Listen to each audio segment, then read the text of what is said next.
Hi, it's Craig Coffey, and today I'm talking to you about the number one most important thing that you could hear. The best stuttering advice tip is this: practice conversation. Look, when we stutter, we can all talk or speak, right? Look, you can talk by yourself very fluently, or you know how to speak, but do you know how to have conversation? And not just talk to someone, but to how to be confident and stand there with confidence and look them right in their two eyes and smile and hold your presence. See, I've been spending a lot of time sharing and hearing from people who stutter, right? What we learn is that conversation is very hard. And it's not just the words that we say or the stutter, which is hard enough, right? But it's the psychological, it's a psychological impact that we have to deal with. And what do I mean? Well, most of us who stutter, including me, I was real bad, right?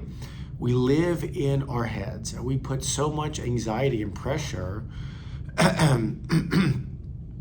that it intimidates us from wanting to approach a person and engage in a conversation. Look, there's one thing that has made me incredibly fluent, not just when I record, but when I'm in the real world, because that fluency in the real world is the most important fluency for me. Why?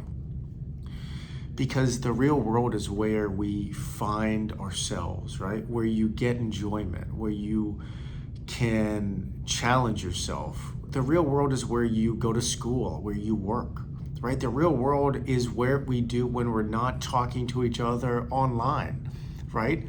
We can't avoid the real world. Well, you could, but what kind of a life would that be? So years ago, when I was stuttering at my worst, I started this once a day challenge where I challenged myself to approach a stranger. By stranger, I mean someone who could be a store employee or who looks to be a very safe person. I don't mean approach a stranger that you see on the street that looks to be possibly in a not safe person to speak with, but find someone. And I would engage them with a question. I would say, what time, where can I find the frozen peas? Where can I find, right? Just some question that their response is not a close yes or no. And what I discovered is when I did that, I learned how to have conversation. In the start of all of my practice was I would throw out a question and then I would stand with confidence and I would hear what the response was. And for me, the practice did two big things, right? The first is I felt uncomfortable. I challenged myself to approach strangers and talk and engage them in a convo. That was hard. But the second thing is I had to free myself from the anxiety one feels when they know what their past results have been, but they want to do it again and approach a stranger and walk up. And most of us who don't have a lot of practice, we feel such anxiety that is what we dread more than the stutter. So look, if you really want to start working on your speech in the real world, the number one thing you should do right now, you can practice for free, is approach a stranger and engage in a conversation. And you can do this with a question. Look, when you engage a stranger with a question, they're going to have a response. This is the magic, because when they respond, you can engage back. And the thing I highly recommend is do not pre-plan or pre-script what words you're going to say when they respond. Let it come from yourself with spontaneity. You'll be impressed with what happens, because if you don't think too much about your response and let it come really just through being spontaneous, what you're going to find is that your speech will improve. And you're going to be shocked because you're going to walk up to a stranger, you're going to have thrown out a question, they're going to respond, and if you respond back to them speaking spontaneously, you're going to be pretty darn fluent, is my guess.